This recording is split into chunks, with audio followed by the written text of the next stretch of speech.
First off, I want to thank the brave men and women who work behind the wall. I want to thank them on a national level because their job goes unrecognized. How do they try to turn a guard? Well, correctional officer. Sorry, I apologize. But correctional officer. How you guys doing today? It's Anthony Gangi, host of Tier Talk. Got a great person coming our way. Gary Cornelius, you did good for me on this one. He gave me a connection that's going to provide a very unique perspective to this channel, a perspective I've never had before, and that connection is Connie Alleyne. She is the CEO of the Civilian Correction Academy, and I thought, hey, why not have her on? Because I can use a female perspective on this channel. So when we come back from our sponsors, we're going to meet Connie, and Connie's going to talk about gender bias in corrections. Hey, Gary, thank you, because this is kind of starting to give me a good roundabout channel, and I love to have the perspective from those in the field. And this is a unique perspective that has not been on my channel yet. So again, thank you, Gary. Thank you, Connie. And guys, if you haven't, the show Tier Talks for you brave men and women that work in corrections. So please subscribe, interact, engage, comment, hit that bell. The bell's going to notify you every time I post a video. So when we come back from our sponsors, we're going to meet Connie, and we're going to talk a little bit about gender bias. Stand by. I wanted to attend a university that had an intelligence program. I wanted to look at problems different. I wanted to increase my critical thinking abilities. AMU offered those avenues to expand. Obtaining your degree as an adult, you're actually paying yourself and investing in yourself. You can't put a dollar on it, it's priceless. It's something that can never be taken away from you. American Military University. Learn from the leader. My name is Connie Alleyne, and I am the founder and CEO of the Civilian Corrections Academy.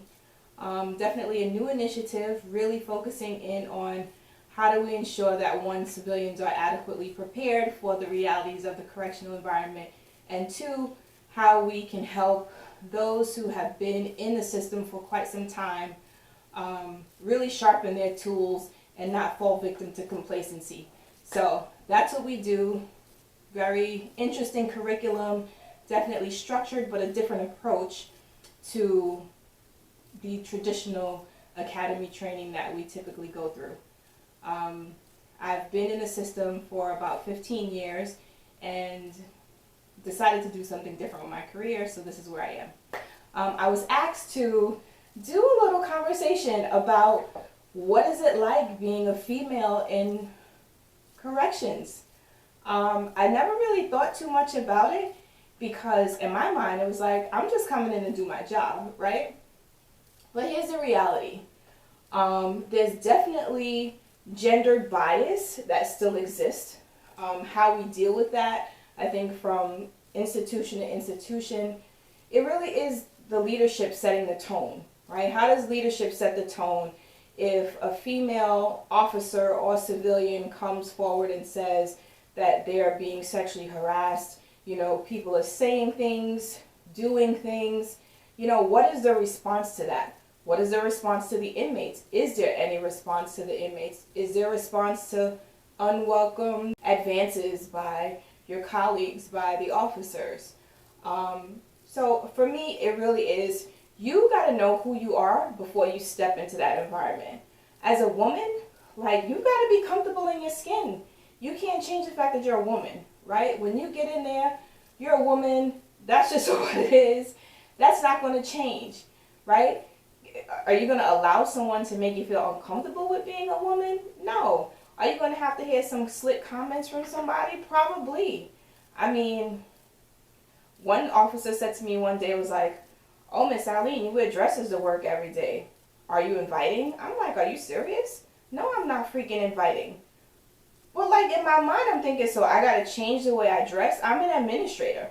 Why do I need to come dress some other way because you can't control yourself? Or because you feel that there's a need to say something inappropriate when I'm probably going to have to deal with that some other kind of way, right? I'm a firm believer that you come into the environment dressed how you want to be addressed, right? If you look like an inmate, or if you so dressed down, no one can tell that you're the professional, there's a problem with that. If you're so dressed up and it's almost like you're there looking for someone, and you know what? there are women and men who come into the environment looking for their spouse, right? It's unfortunate for those who find their spouse in an offender, right? Like, we know the rules, right? Is it just wrong? It's absolutely wrong that the person you're falling for is an inmate. I mean, what can that person do for you, in all honesty, that you would jeopardize your livelihood? You would jeopardize your reputation, right? But as a woman, you come in and it's almost like this expectation that you are going to be inappropriate. You are going to somehow be manipulated because you're the weaker of the sexes. Hey, let's be clear, right? At the end of the day, the risk of assault is very real whether you're a male or a female. That's inherent in the environment. I want to say the risk of being manipulated is very real and equal whether you're a male or a female. If an inmate could see that you're weak, you have a weak link, or that there's some kind of bias that you have that they've been able to hone in on and see how they can use it as an angle to get at you, to get you to do something you know you shouldn't be doing. Maybe you don't even realize that you're doing something you shouldn't be doing. Who knows, right? But at the end of the day, this environment is a high-stress environment for everybody, male or female. Could it present differently for a female? Absolutely, right? Because you walk in and you deal with the cat calls. If you're in a male facility, right, you get the cat calls from male inmates. But are the cat calls okay? You know, do you address the cat call? So every cat call clearly can't be an issue, right? Some stuff you just got to ignore. It's part of the environment. You walk away, you keep it moving. But there's some inmates who are more aggressive, who want to go from a cat call to coming into your personal space. And you got to be strong enough to be like, you need to back up, right? You need to be able to set certain boundaries.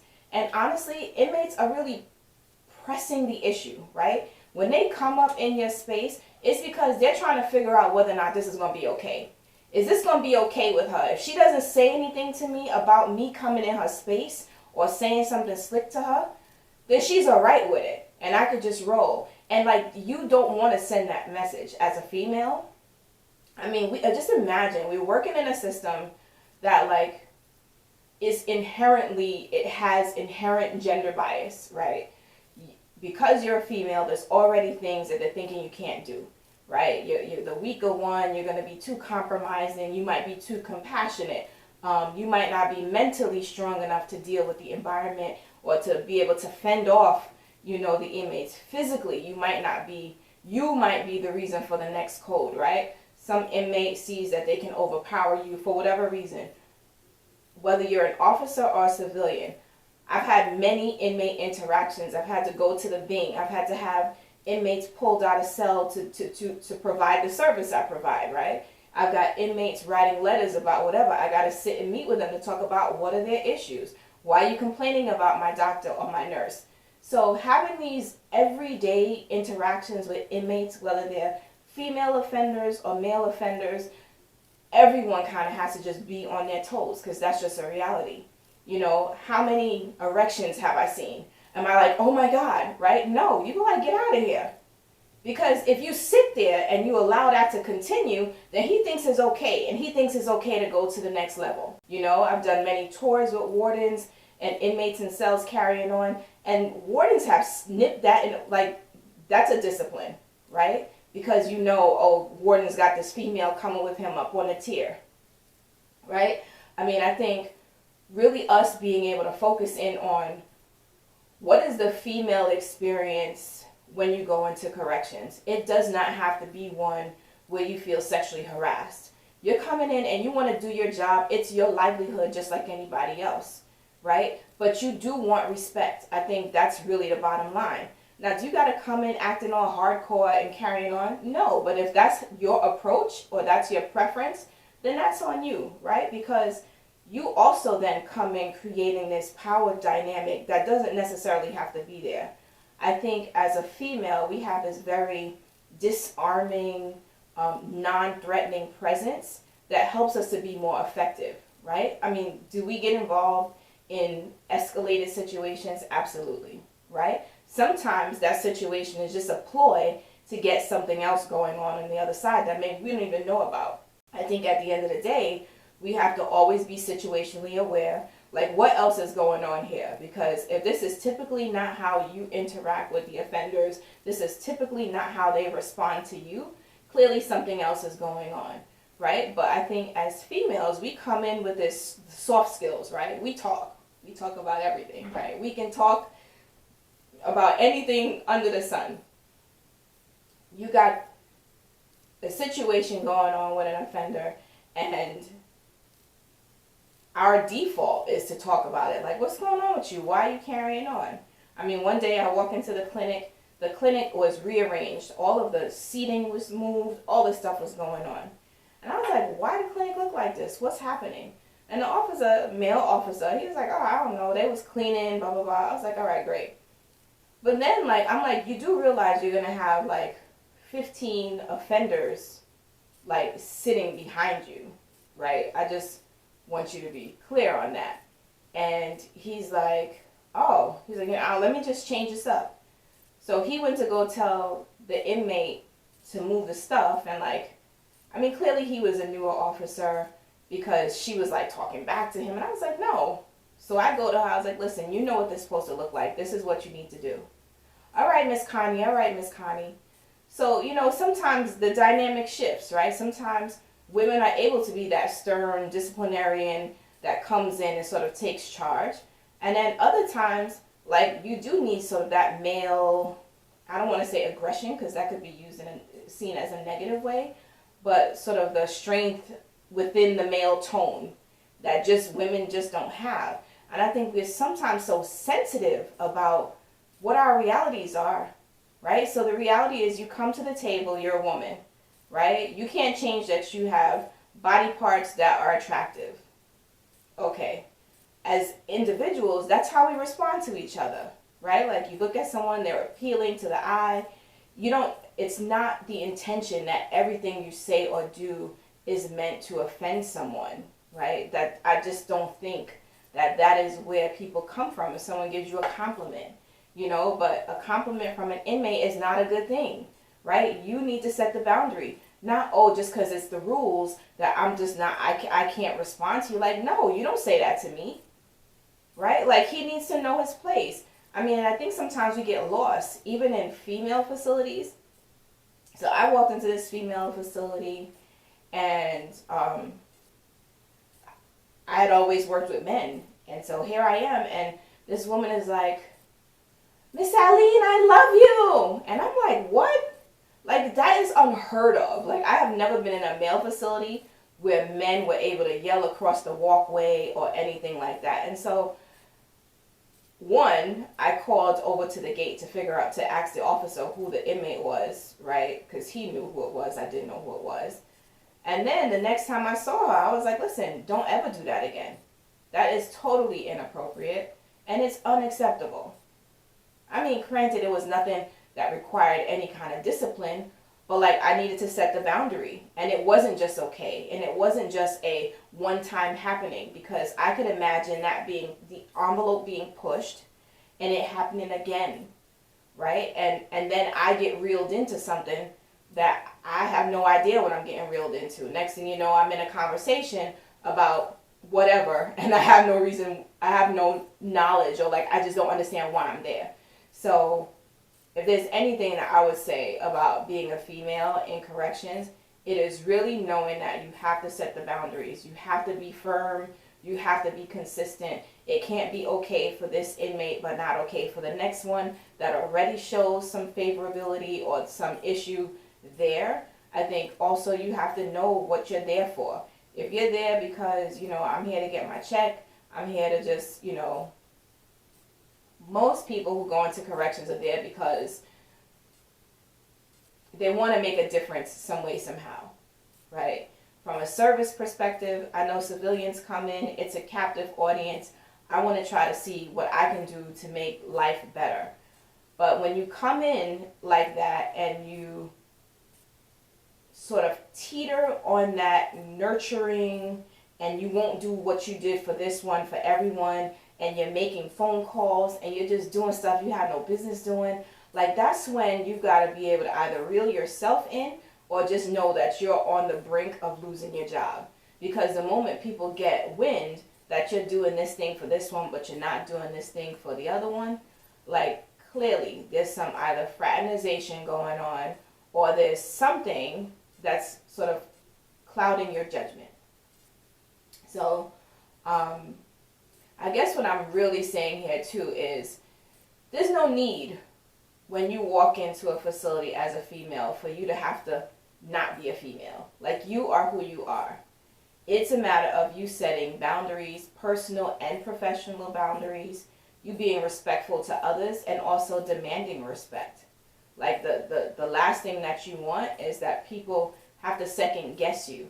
And I don't mean just second guess you because you're a female. Although that does happen, right? You gotta explain and double explain things that you've already said, and you're sitting in meetings and you got the male person who feels that they just need to repeat what you already said so they can get credit for this great idea that you've already put out there, right? I mean, that's a whole other situation. But also too, like, you need to make sure that you're being known for making sharp decisions based on, you know, the intel that you have at the time, and that you're not making some random emotional decision. Because as much as people like to think that women are so emotional, we're so thoughtful about the things that we do that even if there is some emotion in there, we're not driven by that emotion. It's typically driven by, we've weighed out all the pros and cons, we came up with whatever the solutions are, and we're going with what we think is the best solution. So to wrap this up, I would just have to say, solutions to dealing with this male-female situation in facilities that often arises is, one, sexual harassment training. I think sexual harassment training is essential, just because sometimes people just don't know that they're saying or doing something that could be perceived as sexual harassment, or even that there's that third-party sexual harassment where something is happening and someone else is seeing it and feels that they're getting preferential treatment, or someone else is getting preferential treatment because of something they are or aren't doing, right? I think diversity inclusion training is essential.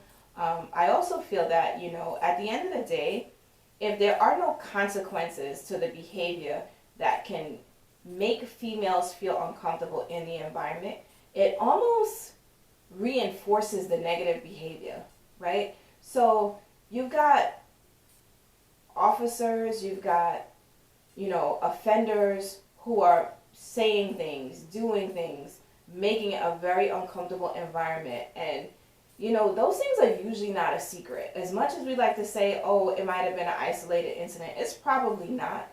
You know, maybe this woman has decided to come forward.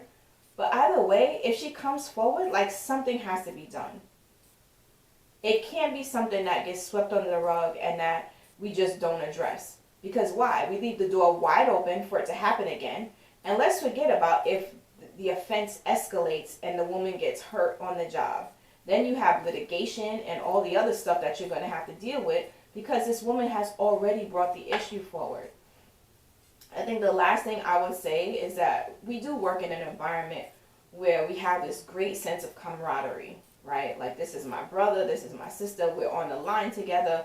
Like, I feel like it's really important that when you have a fellow staffer who might be going through something, that even if they don't feel empowered enough or they don't feel strong enough to be able to speak out against it, be your brother's keeper, be your sister's keeper.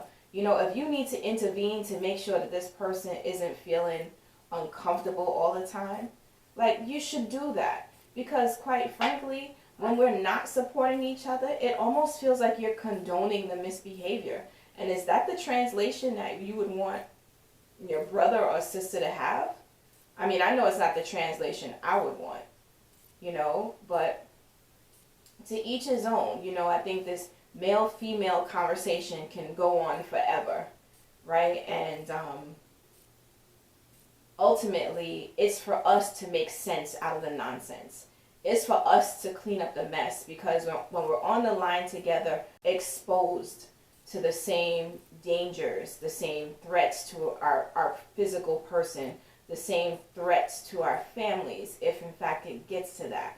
We're all exposed to the same toxic stuff that comes up in the environment. We're all exposed to the same, whether it's the fentanyl, whether it's, I don't know, some mentally ill person who's decompensated off their meds and now they're spazzing out. You know, whether it's a use of force, we're all exposed. And so not being your brother's keeper in such a volatile environment is just awful, to say the least. So, thank you for listening, and I hope you enjoy. I hope I've shared some sort of insight that you could, relate to and that would resonate with you. And I look forward to connecting with you again.